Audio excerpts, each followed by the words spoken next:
Ces cocottes, on a appris tout à l'heure que c'était des demi-mondaines peut-être. Eh bien, nous allons parler avec un mondain. C'est Philippe Battaglia. Et encore raté, nom de Dieu, c'est Hercule Godet. Salut l'équipe! Salut l'équipe, ça me fait plaisir. Vous m'avez reconnu, j'en suis sûr. Ça me fait tant plaisir d'être parmi vous pour cette rentrée. Comment ça va? Ça va bien? Ça va. Passez un bon été. Je suis là, par exemple, que ça foutu. Pas grand-chose. Ouais, on s'en fout. Moi, je t'aime super. Figurez-vous que cet été, je me suis marié. J'ai épousé une femme, une humaine qui plus est, donc c'est pas mal. Jolie, intelligente, tout ça, en un mot, commençant. J'ai pécho, les gars. Mais le bien que ça fait. Fini d'arpenter les rades malfamés dans l'espoir éthylique de mettre la main sur une donzelle peu farouche, mi-pute, mi-soumise. D'autant que ma méthode de drague, c'est de les faire boire. Alors, vous me direz que c'est pas bien glorieux, mais comme en général, je bois plus que mes proies, on peut pas dire que je sois un prédateur très dangereux. Hein.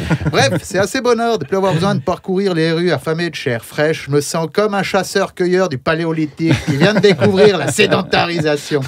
Du jour au lendemain, t'as tout à la maison. Mais tu t'emmerdes tout de suite, moi, hein, laisse-moi te dire. Avoir une gonzesse 24 heures sur 24 dans les pattes, ça a de sacrés avantages. Bon, ça a aussi des inconvénients, comme par exemple avoir une gonzesse 24 heures sur 24 dans les pattes, hein, on va pas se mentir.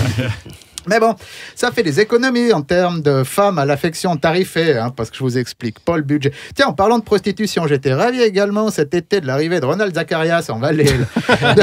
Depuis qu'Eric Stauffer s'est fait renvoyer dans les cordes, j'ai eu peur qu'on rigole pas pendant les prochaines élections. Tout d'un coup, paf, le type débarque magistral.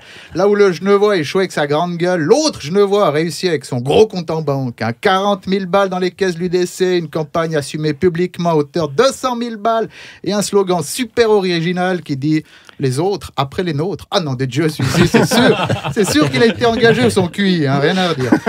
Bref, toute cette prostitution, vous l'aurez compris, ça m'amène à votre invité du jour, Denis Albert, et ses désormais célèbres cocottes en sucette. Alors, si j'ai bien compris, c'est un spectacle qui parle de travelot, de gaudriole et de sexe facile. Hein. On se demande bien, vous avez été chercher tout ça, tu rajoutes une gougoune, t'as plus qu'à chanter Pimponicaille. Ah, les mecs, ils se sont pas foulés. Hein. Enfin bon, on a monté, c'est comme ça. Mais bon, on va pas faire la fine bouche non plus, hein, d'autant que je trouve important de donner un peu de lumière aux travailleuses de la nuit de temps à autre. Comme vous le savez certainement, moi, Hercule Godet, je suis président de l'association $1 Bitch. Ah, c'est un super nom, ça je l'ai proposé à Paris-Plage, ils l'ont refusé. Bref, c'est une association qui fait du lobby pour les putes, pour qu'elles puissent appliquer des tarifs corrects. Voilà, donc un peu comme le prix du lait. Hein. Et puis, on a eu des résultats. Hein. On a eu des résultats. J'en veux pour preuve un tableau de tarification des services datant de 1915. Tout est vrai, je vais vous lire ici quelques exemples. La branlette ordinaire coûtait 33 sous, mais avec une petite chatouille dans la coulisse, ça montait à 1,75 francs.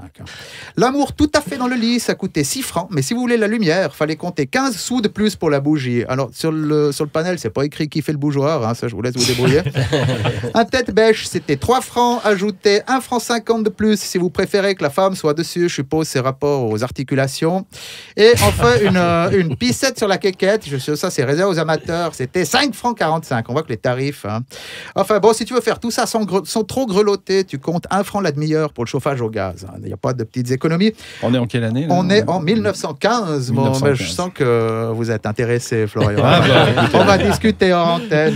Nous deux adresses. Bref, on sent dans les lectures ici qu'on a affaire à des artisanes qui ont le goût de la chose bien faite. Hein. C'est sûr qu'aujourd'hui, avec la mondialisation du cul, on a plutôt l'impression d'être à l'usine. Mais bon, il y en a encore qui t'offrent un drink si tu as la gorge sèche. Bref, c'est tout pour moi. J'espère que vous aurez du succès dans votre petite cahute, là, sur l'esplanade, puis que vous attraperez plus d'applaudissements que de MST. Salut l'équipe! Hercule, Néandertalis, Godet. Dans cette émission, merci.